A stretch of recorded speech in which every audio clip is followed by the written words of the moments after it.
Hello সবাইকে, আশা করি ভালো আছেন। ফেসলেস ইউটিউব চ্যানেল এটি বর্তমানে সবচেয়ে জনপ্রিয়। বেশিরভাগ মানুষই তারা সময়ের কারণে এবং পরিবেশের কারণে মুখ দেখিয়ে ভিডিও করতে পছন্দ করে না। তো আপনি যদি মুখ না দেখিয়ে ইউটিউব কন্টেন্ট বানান বা এই জাতীয় একটা চ্যানেল দাঁড় করান, এতে ইউটিউবের কোনো সমস্যা নেই। আপনি ইউটিউবে দুইটা জিনিস যদি ফলো করেন, একটা হলো কমিউনিটি গাইডলাইন আর একটা হলো কপিরাইট। এই দুইটা জিনিস ফলো করে যদি আপনি কন্টেন্ট বানান, তাহলে ইউটিউবের কোনো সমস্যা নেই। আপনি মুখ দেখি বা মুখ দেখা যাবে না, শুধু ফুটেজ ব্যবহার করবেন, ভয়েস ব্যবহার করবেন। তো ইউটিউবে সবচেয়ে ইম্পর্টেন্ট যেটা, আপনি যদি ইউটিউবে কাজ করতে চান, সেক্ষেত্রে হলো ভয়েস। নিজের ভয়েস দিলে হবে। ফুটেজ আপনি ক্যানভা থেকে সংগ্রহ করতে পারেন বা ক্রোম ব্রাউজারে সার্চ করলে আপনি অনেক ফ্রি ফুটেজ ওয়েবসাইট পেয়ে যাবেন। এছাড়া বিভিন্ন ছবি, বিভিন্ন ফটো আপনি ব্যবহার করতে পারেন গুগল থেকে, ফেসবুক থেকে নিয়ে। ভিডিওতে ছবি ব্যবহার করলে কোনো কপিরাইট আসে না। তো আজকে আমি 5টা ইউটিউব চ্যানেল আইডিয়া নিয়ে কথা বলবো, এবং সর্বশেষ যেটা নিয়ে কথা বলবো সেটা হলো ইউটিউবে সবচেয়ে বেশি ইনকাম হয় যে ক্যাটাগরির চ্যানেল, সেটা। নাম্বার 1, এক নম্বরে হলো ইতিহাস, হিস্টোরি। এই রিলেটেড চ্যানেল আপনি একটা দাঁড় করাতে পারেন।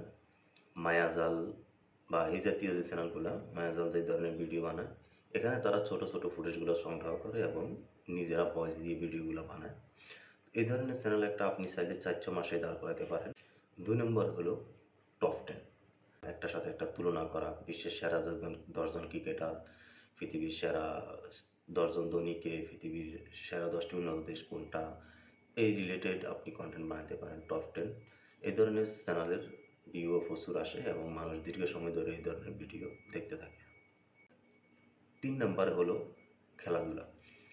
বাংলাদেশের তরুণদের মাঝে সবচেয়ে বেশি প্রবণতা হলো খেলা দেখার।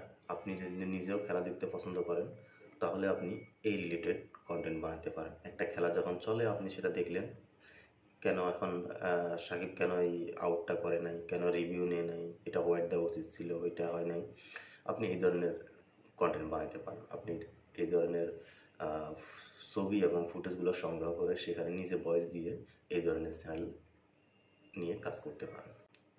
4 নাম্বার হলো মোটিভেশনাল। বিভিন্ন মোটিভেশনাল বই পড়ে আপনি ছোট ছোট স্ক্রিপ্টগুলো নিয়ে আপনি ফুটেজ ব্যবহার করে এবং অ্যানিমেশন ব্যবহার করে এই ধরনের কন্টেন্ট তৈরি করতে পারেন। এগুলা 2 থেকে 5 মিনিটের ভিতরে ছোট আকারে ভিডিও তৈরি করতে পারেন। 5 নম্বরে এবং সর্বশেষ যেটা বলবো সেটা হলো হাউ টু ক্যাটাগরি।